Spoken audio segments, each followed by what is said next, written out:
이름 하도급 거래 공정화에 관한 개정 법률안 발의. 민주당 이하경 의원 구인. 생년월일 2018년 8월 8일. 계류일 405일. 일본의 수출 규제 파장으로 인해 유망한 국내 중소기업을 육성해 대기업과 상생 관계를 형성해야 한다는 지적이 높습니다.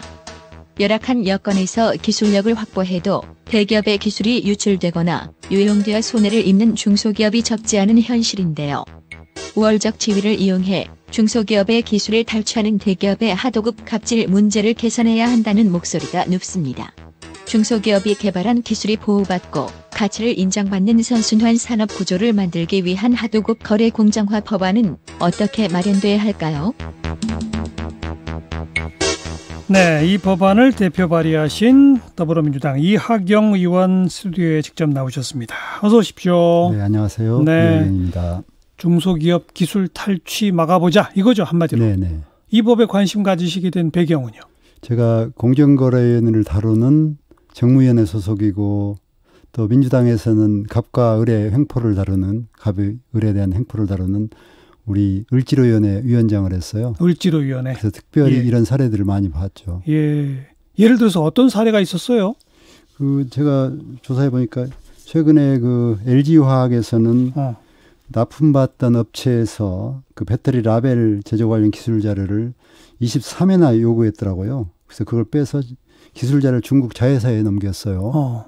그래서 결국은 이 일을 그랬고, 또 하나 현대건설기계나 현대중공업에서는 굴삭기 등 건설장비 부품의 납품 가격을 낮출 목적으로 예. 하도급 업체의 기술 자료를 달라고 해서 제3호업체에게 전달을 해서 납품 견적을 받는 데 사용했습니다. 그래서 사실 이제 이게 공정에서 여러 가지 처벌을 받았는데요. 그 처벌을 가지고 이것이 해결이 안 되죠. 네. 이러다 보면 중소기업은 아예 문 닫고 망하는 경우도 많다면서요. 예, 그렇게 해서 이제 거래를 중단해 버리니까 도산하는 거죠. 예. 그래서 저는 도산에서 실제로 돌아가신 분의 가족을 만난 적이 있습니다. 그래서 이미 회사는 다 망해버리고 부채에서 파산해버리고. 그건 뭐 심각한 거죠. 그리고 예. 사망까지. 이미 자살을 하는 아이고. 경우가 있죠. 그런 경우가 많습니다. 네. 아니 그분은 뭔가 좋은 기술을 개발했다. 네. 얼마나 좋으셨겠어요. 그렇죠. 또 그 기술 덕분에 대기업에 납품까지 하게 된 걸 거 아니겠어요. 그죠? 그러니까 정상적으로 납품하고 그런 하도급 거래 관계를 맺다가 그러다가 대기업이 그 기술 우리 좀 보자 이런단 말이에요. 예. 계약할 때 조건으로 상품 계약을 납품 계약을 할 때 그 기술 조건은 자료들 첨부해서 계약을 하는 거죠. 그럼 그걸 자기들만 보고 해야 되는데 그걸 어느 순간에 다른 업체에게 이렇게 보여줘서 아이디를 가져가게 한다거나 아니면 아예 그냥 자료를 주고 거기서 생산하게 하고 이쪽을 끊어버리는 거예요. 생산만 같이 해줘도 그나마 다행인데 그런 경우가 흔합니다. 특허권 등록을 했는데도 그렇게 하는 경우들이 있어요? 특허권 등록을 하는 경우도 그런 경우가 있겠죠. 그래요? 확실하게 그것까지는 내가 여기서 확인을 못 하겠는데. 이건 단지 개별 대상이 된 기업뿐 아니라 우리나라 중소기업이 사실 다른 나라에 비해서 뭐 그렇게 경쟁력이 높다고 말할 수 없잖아요. 그렇죠. 그 이유가 이런 데 있는 거 아닐까요? 그럼요.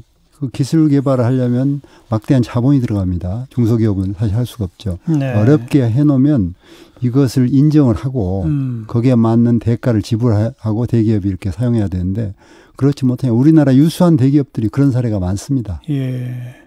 정상적이라면 대기업이 그런 우수한 기술을 가진 중소기업한테 오히려 더 기술을 잘 발전시키도록 도와줘가지고 서로 상생할 수 있어야 될 텐데.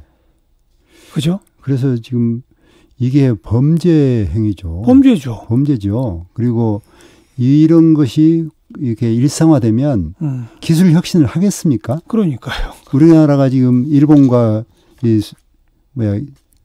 무역 분쟁을 일어나고 있는데 그 핵심에 누가 자립적인 기술을 확보하고 있느냐 문제 아니겠어요? 그렇죠. 그래서 일본을 우리가 뛰어넘으려면 우리가 혁신하고 그 기술력을 발전시켜야 되는데 기술은 누가 하겠습니까? 이런 부품업체들이 열심히 해서 기술을 만들어내서 이걸 특허를 얻고 이것을 더 발전시키고 해야 기술 강국이 되는 건데 그 대기업들은 그동안에 기술을 이용해버리고 또 좀 값싼 다른 나라 기업에 맡겨버리고 국내 기업도 경쟁력이 좀 있다 싶으면 값을 낮추기 위해서 다른 회사에다 기술을 넘겨주면서 값싸게 계약을 해버리고 여기서는 계약을 끊어버리고 그럼 우리나라는 기술 강국이 될 수가 없습니다. 이 공정거래 시스템을 만들지 못하면. 이걸 막기 위해서 기존 그 하도급 거래 공정화에 관한 법률에도 뭔가 이 책임 지우는 조항들이 있죠. 2011년에 현행법은 어떻게 되어 있어요? 우선. 2011년에 하도급법에다가 기술 이용을 금지하는 법을 만들었고 이 어길 시에는 징벌적 손해배상을 3배까지 할 수 있게 해놨어요. 그것도 참 많이 한 거죠. 그 당시에. 그런데 지난 9년간 이 법으로 해서 공정에 고발당한 것은 단 3건이고 시정명령도 1건에 지나지 않습니다. 몇 년 동안요? 지난 9년간. 11년도에. 9년 동안? 9년 동안 3건에 1건? 거의. 왜 그래요? 이유가 있죠. 뭐예요? 왜냐하면 피해 기업들에게 왜 그러면 고발을 법적으로 처리 안 하냐 했더니 조사해 봤더니 징벌적 손해배상제가 효과가 없다는 거죠. 쉽게 말하면 보복으로 인한 불이익 걱정이 55.7%입니다. 그러니까 고발을 못 한다. 고발하면 이 업계에 살아남을 수가 없으니까. 그러니까 대기업에서 적인 블랙리스트에 딱 올려버린다는 거죠. 그다음에 고발해봤자 몇 년 걸린다. 그러면 다 회사는 파산하고 대금 납부 못하고 그래서 그것이 26.3% 거의 다 합니다. 그래서 이게 징벌적 손해배상제 3배를 했는데 이것 가지고 기술을 빼앗아서 가서 자기들이 얻는 이익보다 훨씬 크니까 이익이 무시하고 가는 거죠. 그리고 피해 중소기업도 과감하게 이걸 법적 대응을 하지 못하고. 그래서 이게 법의 허점인 거죠. 현행 제도상 고발을 하게 되면 또 공정거래위원회가 뭐 무슨 조치를 취하면 또 해당 대기업이 행정소송을 제기할 거 아니에요. 네, 그렇죠. 그리고 입증 책임이 그 소송 제기자한테 있습니다. 당연히 그렇죠. 그러니까 예를 들면 우리가 의료수술에서도 피해자들이 입증 책임이 불가능하잖아요. 여기도 입증 책임이 돈 없는 중소기업이 해야 되니까 그 어렵게 지금 생산에 매진해야 될 중소기업 사장들이 언제 이 법정 수정을 하겠습니까? 우리 기술이 이렇게 탈취당했다. 이렇게 유용당했다라는 걸 입증해내야 되고 그걸 제대로 입증해내도 어쨌든 소송을 하니까 몇 년이 걸리더라. 그런 얘기 아니겠습니까? 그래서요. 이 법을 좀 실효성 있게 고치자는 거죠. 좀 보완은 했어요. 뭐를 고치자고 한 겁니까? 이제 공정에다 피해를 신고했다는 이유로 그 하도급 업체가 피해 기업에게 보복 조치를 하면 그 결과 발생 피해까지도 3배 징벌적 손해배상을 해라. 이렇게 보완을 했고 또 중기부나 중소기업 중앙에서 소송 지원을 좀 할 수 있게 했고 뭐 했지만 실제로 공정위가 공무원 조직이고 인적 물적으로 제한돼 있습니다. 이거 한번 신고하면 공정위 신고하면 막 1년 6개월 이렇게 심의가 길어집니다. 그 처리가. 그리고 몇 명 직원이 그 많은 전문적인 문제를 어떻게 해결하겠습니까? 그래서 이게 공정위 자체에도 인적 물적 제도 보완이 있어야 되고요. 그래서 아직은 중소기업에게 너무나 요원한 그런 현실에 있는 거죠. 그래서 피해 신고를 했는데 그것 때문에 보복을 하게 되면 보복 조치한 거에 대해서도 3배 징벌적 손해배상을 하자. 또 소송을 지원하자. 그리고 뭐 10배로 늘리자고 하는 내용은 뭡니까? 그건 이제 제 법의 핵심입니다. 뭡니까 그러니까? 이게 이제 3배 가지고는 이 대기업들이 기술 탈취해서 3배 정도는 물어주어도 법정에 가서 예를 들면 확인이 돼서 몇 년 걸려서 3배 물어줘도 얻는 이익이 훨씬 크다는 거죠. 그래서 무섭지 않다는 거죠. 그래서 이제 10배 정도는 해야 된다 하고 지금 미국 일부 주들 또 중국, 호주 이런 나라는 이미 10배까지 올라가 있습니다. 그래서 최소한 기업들이 기술 탈취나 기술 이용을 하면 기업이 막대한 피해를 보는구나. 대기업이. 하는 정도까지는 해 주어야 예방이 된다는 거죠. 그래서 지금 제 법에 최소한 10배까지 손해액을 배상하라는 것이 제 법의 핵심입니다. 그리고 현재 공정거래위원회만 전속 고발권이라는 걸 갖고 있잖아요. 그 우선 전속고발권이라는 건 왜 만들어 둔 거예요? 그것도 설명해 주세요. 지금 고발을 할 수 있는 것은 경찰이나 검찰이 할 수 있잖아요. 예. 형사범들 범죄가 있을 때. 근데 경제사범, 특히 공정거래에 관한 그 불법이 있을 때는 검찰에 바로 고소를 하지 못하게 해놓은 것이. 왜요? 경제의 안정성 유지를 위해서 그런 만든 제도겠죠. 기업을 무차별로 예를 들면 검찰에서 일반 사범과 똑같이 수사를 하면 기업이 안정적인 경제 활동을 할 수 없다는 취지에서 그랬던 것 같아요. 네. 전속고발권이라는 것 특정 문을 하나 따로 만들어 놓은 거죠. 그러니까 검찰로 바로 가지 못하고 공정거래위원회를 통해서 고발을 해야 되니까 공정거래위원회가 이건 문제 있다고 판단할 때 비로소 수사가 시작되는 거죠. 비로소 검찰에 고발할 수 있다. 아니 공정위가 조사를 시작하는 거죠. 예. 그런데요. 그런데 그렇기 때문에 공정위 가면 바로바로 이것이 조사가 돼야 되는데 실제로 현실은 6개월, 1년 6개월이니까 다 그 기간 기다리는 동안에 심의 의결을 해야 되는데 조사를 해서 이미 다 배는 떠나고 기업은 망하고 이런 경우가 있는 거죠. 네. 그래서 저희가 일부 이제 전속고발권을 폐지하자. 검찰에서 바로 일반 사인들이 기업인들이 중소기업인들이 고발할 수 있게 하자. 검찰에 해서 법안을 제출한 겁니다. 근데 그렇게 되면 전속고발권을 둔 근본 취지가 없어지는 거 아닌가요? 그러니까 일부 이제 그 공정거래위원회에 주었던 그 특수한 영역을 검찰에 개방하도록 하자는 거죠. 네. 이런 기술 탈취 부분, 이런 중요한 것은. 모든 경제사범이 아니라 문제를 다 하는 게 기술 아니고 탈취 부분에 있어서만 기술 유용 부분에 대해서는 전속고발권을 폐지해 주자. 네. 바로 검찰에 고발할 수 있게 해 주자. 예. 이런 겁니다. 예. 검찰에 범죄니까. 검찰에 직접 고발할 수 있게 하고 거기서 잘못된 게 드러나면 징벌적 손해배상은 10배까지는 늘리자. 예. 그거네요. 예. 근데 그런 그 두 가지 핵심으로 법 개정이 설사된다 손치더라도 말씀하신 대로 지난 9년 동안에 고작 3건, 한 건밖에 없었다 그러면 다시 말해서 내가 이거 문제 제기하면 이 바닥에서 못 살아남아. 이걸 없앨 수 있나요? 이거 어떡합니까? 현실이 그런 현실입니다. 그러니까요. 그러니까 이제는 말씀하신 대로 법을 강화한다고 해서 중소기업들이 적극적으로 고발하고 이러겠냐 이 말이죠. 이제 검찰은 예를 들면 압수수색할 수 있고 또 강제조사가 가능하잖아요.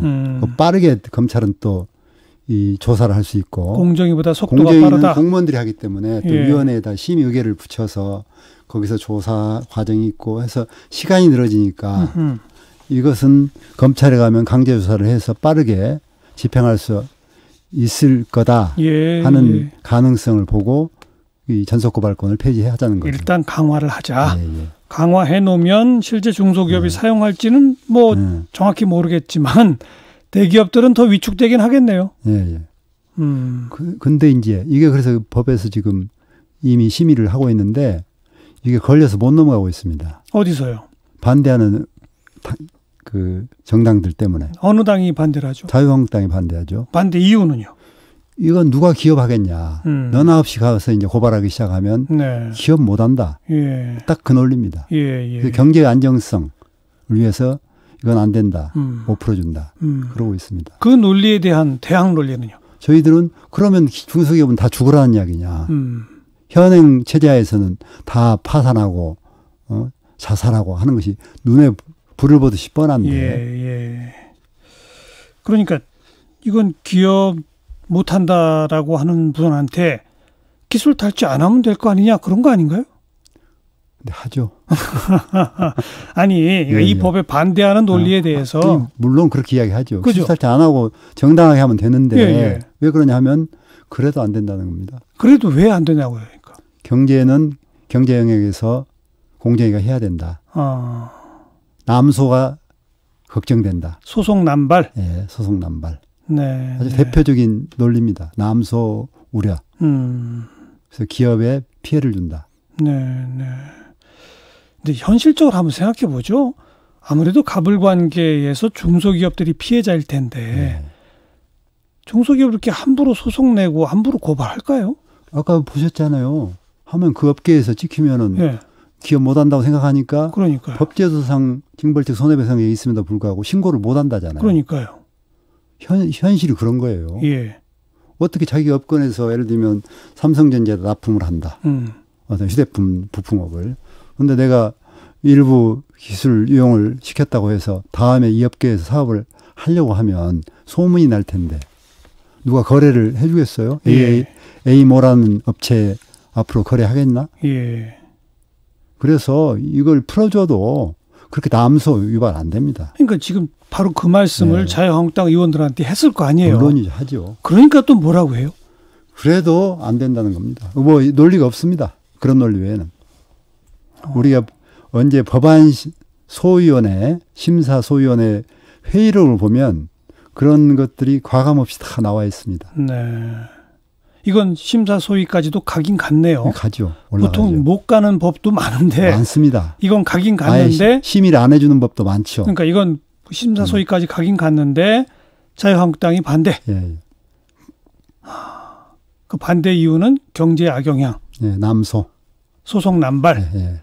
그래서 아니 현실적으로 9년 동안 이렇게 있어봤자 작동도 안 하는데 무슨 남발이냐라고 해도 안 된다. 네.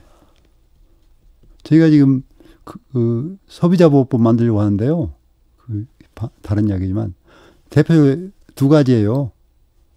이 징벌적 손해배상제하고 집단소송제입니다. 그렇죠. 예. 예를 들면 지금 우리 가습기 살균제 보세요. 그 많은 사람이 어떻게 다 소송을 하겠습니까? 개별적으로 소송을 어떻게 해요? 네. 몇백만 원, 몇천만 원 받자고. 예. 근데 지금 그것도 법이 올라와 있는데 막혀 있죠. 예. 그런데 우리가 흔히 그 자본주의 시장 경제의 최선진국이라고 말하는 미국이나 유럽 국가들은 이런 제도 다 갖고 있잖아요. 예, 있습니다. 그죠. 다른 것은 다 미국 따라 하면서 왜 또 이런 것은 안 따라 하는지 나 모르겠어요. 징벌적 손해배상, 집단소송제, 예. 또 공정위의 전속 고발권 폐지. 예. 이것만 안 된다. 예. 그럼 방법이 없나요? 이번 국회에서는 전망이 불투명합니다. 그럼 어떻게 해야 저희가 심폐소생해드릴 수 있는 거예요? 방법이 없네요. 다음 총선 이후에 중소기업을 더 중시하는 국회의원들이 더 많아져야죠. 숫자가. 대기업 이익보다는. 저희들이 대기업 이익을 안 따지는 게 아니고 이제 대기업과 중소기업이 상생해야만이 그 국가가 부강해지잖아요. 알겠습니다. 지금 기술 탈취 말고 중소기업의 아이디어 탈취하는 경우를 막기 위한 최인호 의원 등이 부정경쟁 방지 및 영업 비밀에 관한 법률 개정안도 낸 게 있더라고요. 예. 이것도 유사한 겁니까 뭡니까? 예, 유사합니다.